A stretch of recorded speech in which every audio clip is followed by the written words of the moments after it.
नमस्कार and welcome to JAC board वाला। मैं हूं आकाश सेन और आज इस वीडियो में हम लोग क्लास 11th इकोनॉमिक्स पर बात करने वाले हैं। इकोनॉमिक्स का पहला प्रश्न से हम लोग प्रारंभ करते हैं, जो कि है कि संबंधित चरों के समूह के परिणाम में परिवर्तनों का मापने का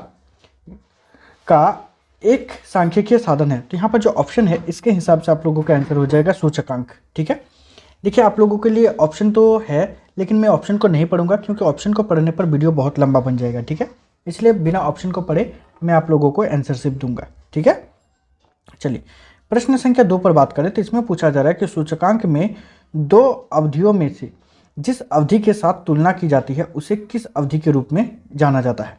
ठीक है, तो इसका आंसर हो जाएगा आप लोगों का आधार अवधि के नाम से जाना जाता है। ठीक है, प्रश्न संख्या यदि हम लोग 3 पर आए तो प्रश्न संख्या 3 हम लोगों से पूछा जा रहा है कि आधार अवधि में सूचकांक का मान कितना होता है। तो आधार अवधि में यदि बात करें तो सूचकांक का मान होता है 100।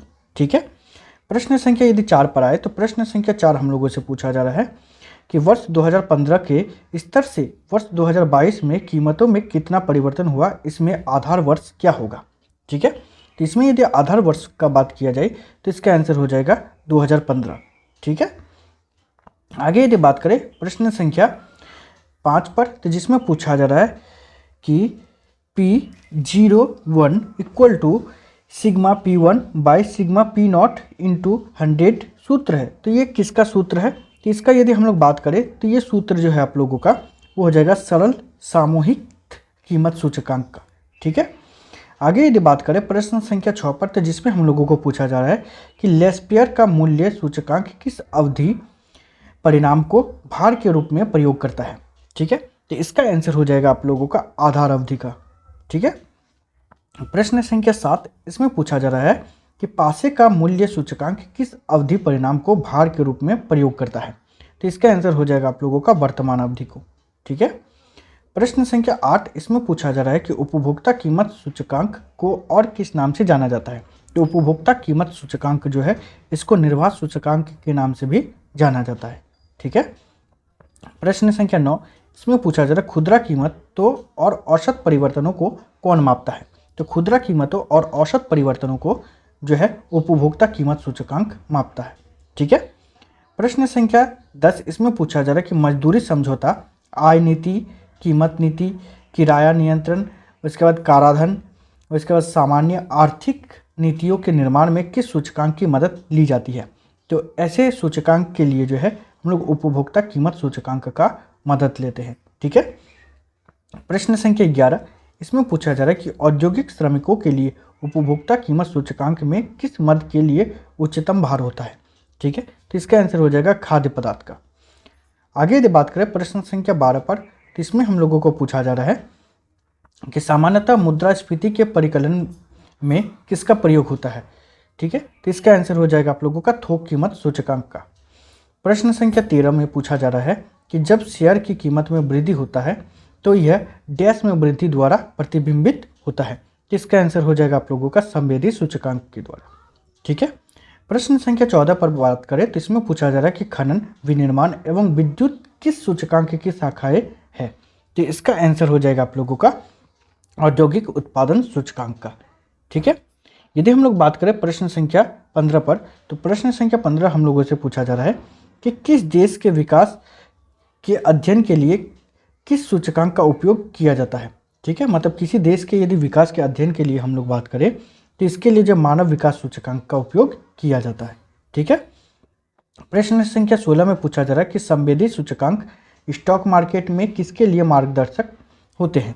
तो ये जो होता है वो निवेशक के लिए मार्गदर्शक होता है। ठीक है, प्रश्न संख्या 17 में पूछा जा रहा है कि सूचकांक को प्रदर्शित करते हैं। तो सूचकांक को हम लोग किसके द्वारा प्रदर्शित करते हैं, तो इसका आंसर हो जाएगा P01 के द्वारा। ठीक है, या तो फिर बहुत बार इसको P01 के द्वारा भी बोल सकते हो। ठीक है, प्रश्न संख्या 18 इसमें पूछा जा रहा है कि राष्ट्रीय आय या पूंजी निर्माण आदि की कीमतों में परिवर्तन के प्रभाव को किस सूचकांक द्वारा समाप्त किया जा सकता है। ठीक है, तो इसका आंसर हो जाएगा थोक कीमत सूचकांक द्वारा समाप्त किया जा सकता है।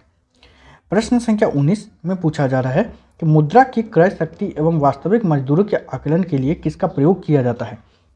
तो इसका आंसर हो जाएगा उपभोक्ता कीमत सूचकांक का प्रयोग किया जाता है।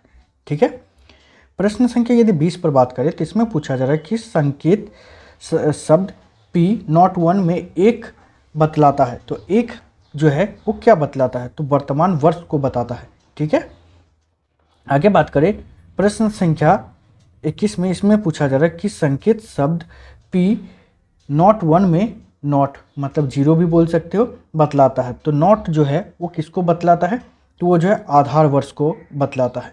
ठीक है, यदि प्रश्न संख्या हम लोग बात करें 22 पर, तो प्रश्न संख्या 22 पूछा जा रहा है कि कीमत अनुपात बराबर आधार वर्ष की कीमत गुना 100। ये जो है किस चीज़ का फॉर्मूला है, मतलब कीमत अनुपात बराबर जो है वो आधार वर्ष की कीमत गुना 100 जो है ये किसका है, तो ये जो है दर्शाने के लिए इस्तेमाल किया जाता है वर्तमान वर्ष की कीमत को। ठीक है, प्रश्न संख्या यदि 23 पर आए तो इसमें पूछा जा रहा है कि कीमत अनुपात बराबर सिग्मा P1 बाई इंटू 100। ठीक है, मतलब यहाँ पर जो है कुछ मान होगा। ठीक है, ये किसको दर्शाता है, तो इसका यदि बात करें तो ये जो है सिग्मा P0 को दर्शाता है।